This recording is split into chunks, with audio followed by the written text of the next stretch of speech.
Hi guys, JP here. I'm trying to translate my friend's installation of the new brake kit that contains a caliper, a cable tip, and a compression spring, two metallic brake pads. Also the disc that you see down there is a 120 millimeter specially designed disc for the Xtech. The adapter piece, which is an aluminum piece with its belonging screws and bolts. And this is an adjustment mounting tool that will help to adjust the brake together with the disc and assist in that process. Pretty handy, pretty useful. So we're going to try to go through this one step by step and follow the complete installation and yeah, see if we get some tips and tricks how to do this. So starting initially by yeah, squeezing and pushing a little bit with the pliers the cable tip, which needs to be removed and pulled out of there from the cable, so that the cable can be drawn back all the way out of the original caliper, and we can proceed to remove the screws and remove the caliper. So initially it's beginning with loosening up the tension there from the wire, from the brake wire, getting it free, and loosening the screws from the caliper to free up the original piece. So there is nothing to it, just remove the screws there and just make sure that you have a good pair of tools, that the tools goes deep into the screws so that they don't damage them, because we will be using them later as well.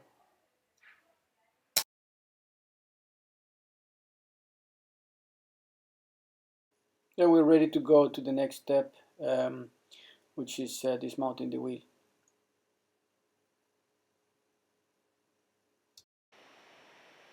Yeah, so now we have everything free there. You have to proceed the normal way to dismount the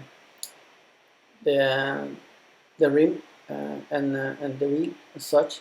So therefore, I think you've seen this one earlier. The normal procedure is to remove these clips here that are covering the screws to the wheel.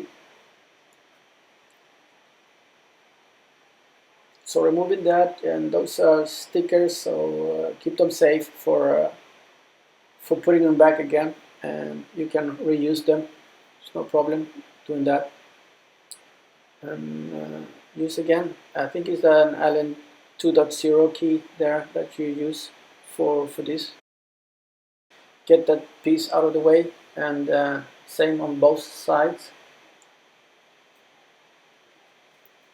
Proceed then to unscrew the bolt from the rim, from the wheel.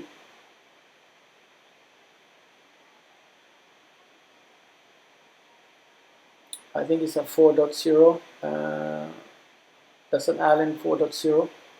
Again, use proper tools to do that, and make sure that the head of the tool goes all the way inside the screws.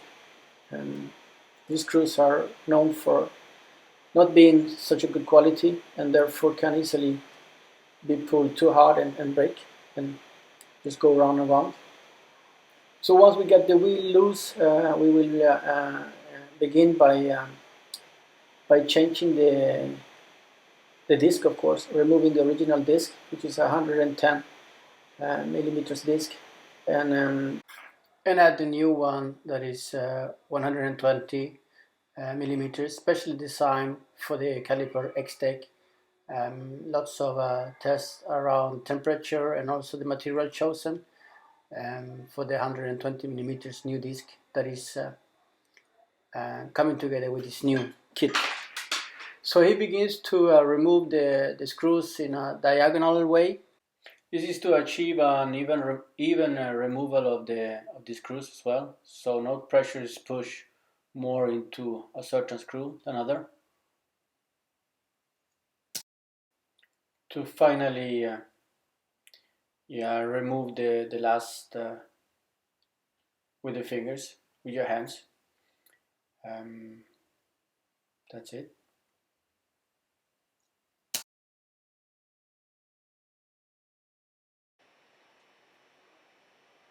So once that is removed here, yeah, you can see the difference in the dimension between them two. It's a 5-hole disc, which is adapted to this M365 rims.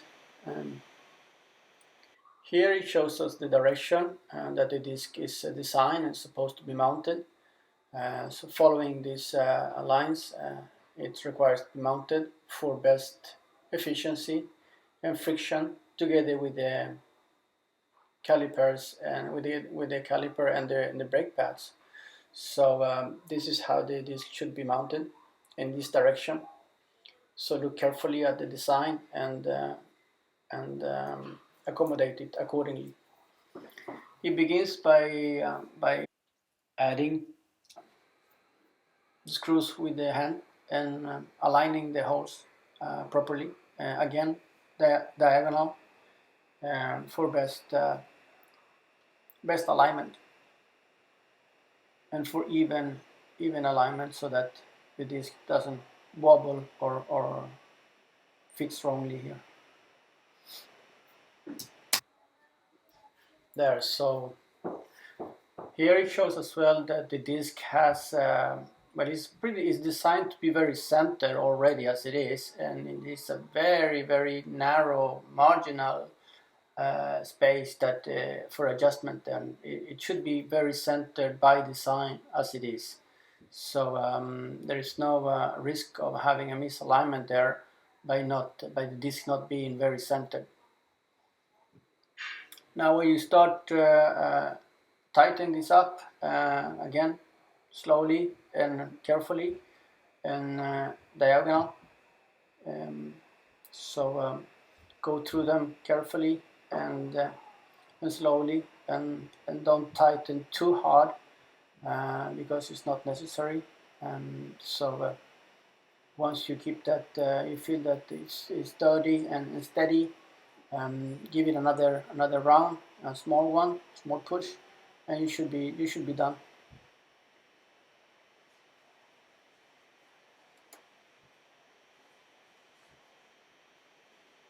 So it's making sure here that everything is coming to the bottom, and proceed later on with tightening up the screws, the final tight up. And that should be it. So once we have the disc in place, it's time to put back the wheel.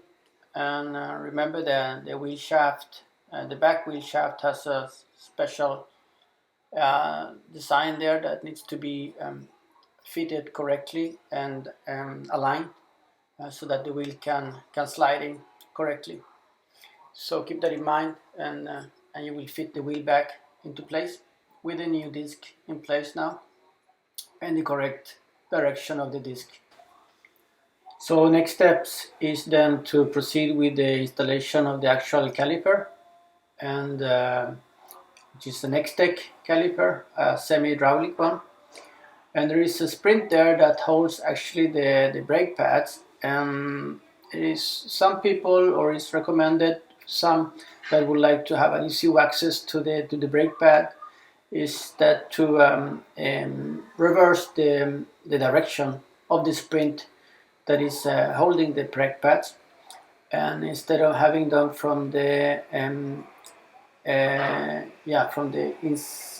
from the outside in, and is to try to do that from the inside out, so that you have an easy access to the sprint, to both close it and open it, and that will simplify for the exchange of the brake pads without the need to remove the caliper from the disc or disassemble it. So the first step here is to mount the adapter, which is the actual piece, the glue that allows us to put the caliper in place. So the adapter has 3 screws, and we begin with the one in the middle, which is actually the smallest screw in the kit, and centering it properly. You can use fixing liquid if you want for the screw. So make sure that it's centered, and tighten there in the middle in an even position.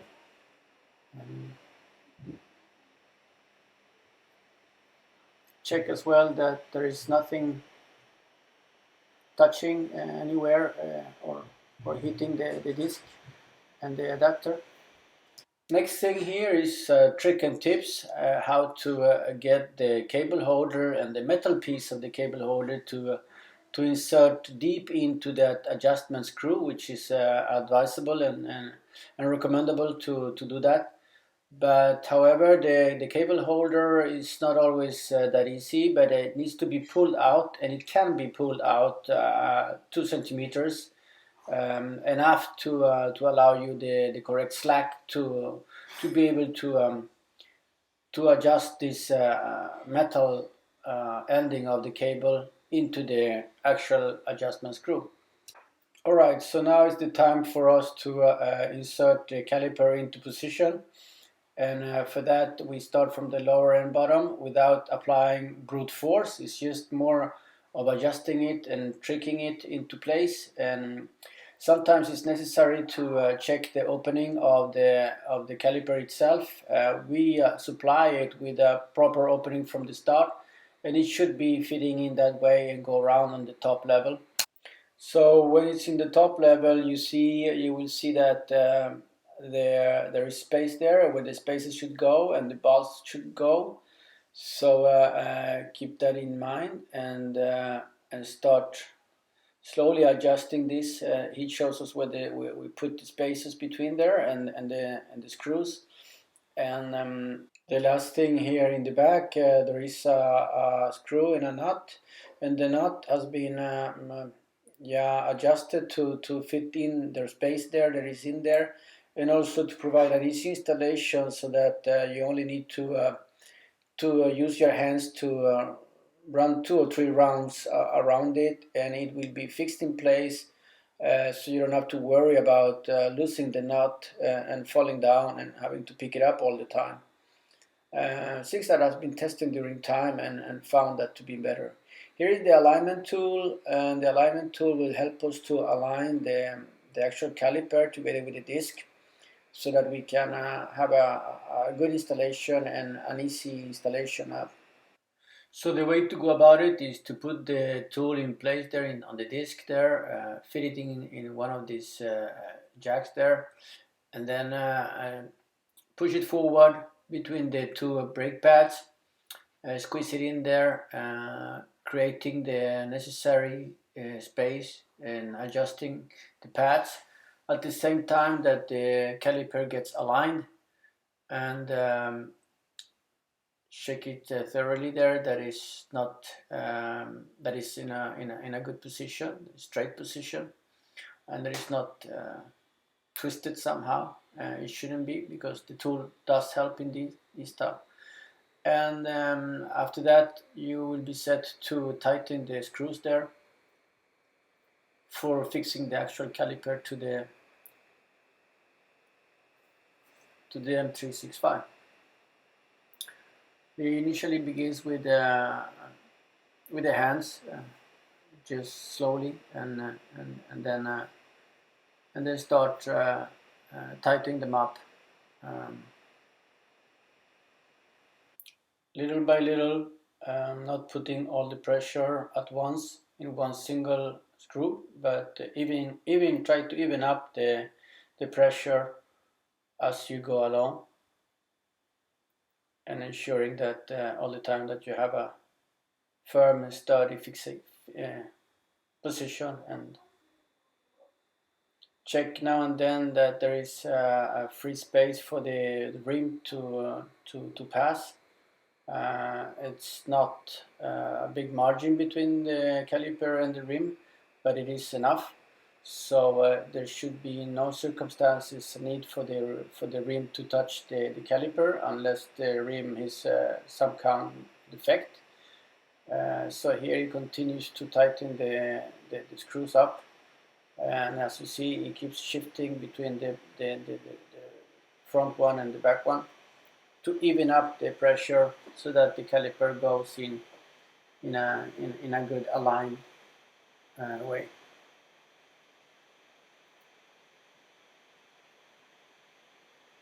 That's it. When you feel comfortable, you remove the alignment tool, and then you check and try the wheel and see that it spins freely. You might hear a sound from the pads. It's nothing alarming. The new pads might still need to have a 15 to 20 minutes run to adjust properly once you have finished the installation. So don't get alarmed if you have still some kind of a small sound between the disc and the pads. So here we go to the compression spring that is helping us to push back the arm actually, and to bring the arm back to the initial starting position of the brake.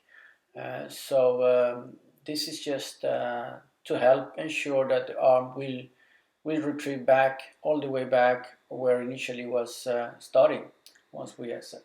So what he did there is that he opened up a little bit the spring in the beginning there to fit it above the adjustment screw there, so to thread it above the adjustment screw there. Now on the arm, he's pulling the arm all the way back to have the best starting point. So you make sure that you screw this to the left, and the screw that he did, and when you're threading this stuff. So this is the starting position. This is the starting position. The black adjustment screw should be all the way in, and I believe this is how we deliver nowadays the caliper. After we revise it, we put this black adjustment screw all the way inside, so you get a starting position in the beginning.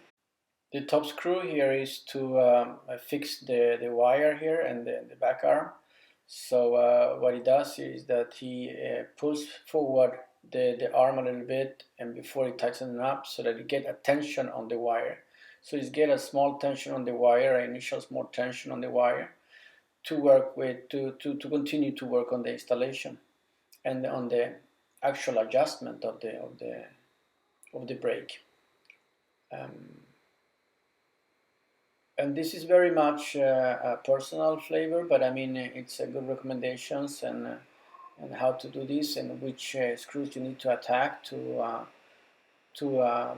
get the best feel of the brake.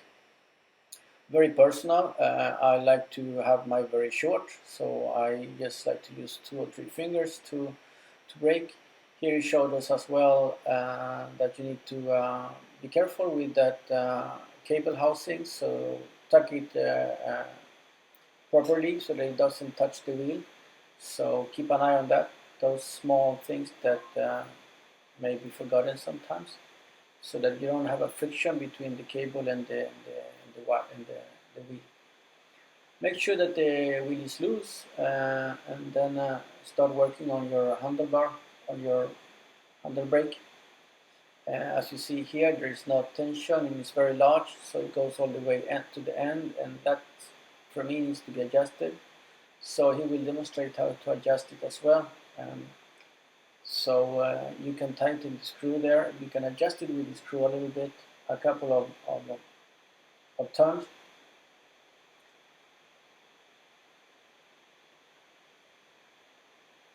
So you loosen the round thing before you can screw you can adjust the screw. So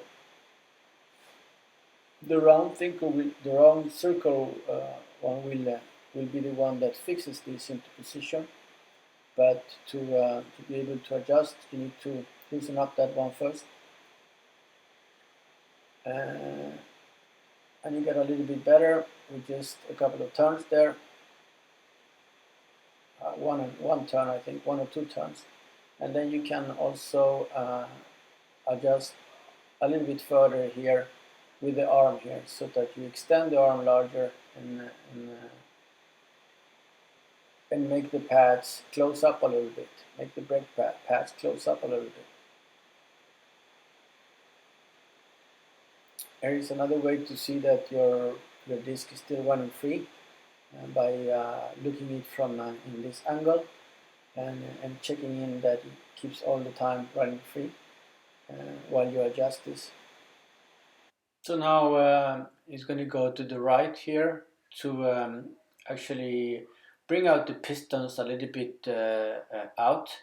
So if you go in that direction, then the actual caliper will close up a little bit, creating even a more narrow space between the brake pads and the disc, and that means at the same time that you will have an early reaction of the brake on the brake level, as you can see here.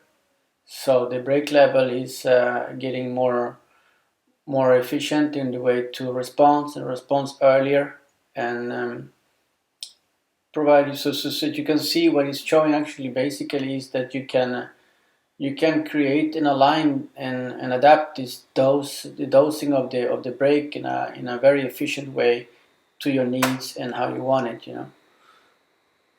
And that's the great part with this whole complete modification to this caliper, that is allows you to have a much more efficient and better way to adjust it to the way that you drive your M365, and always with the security that you will have a stop, that you will be able to stop and brake your M365 when you desire.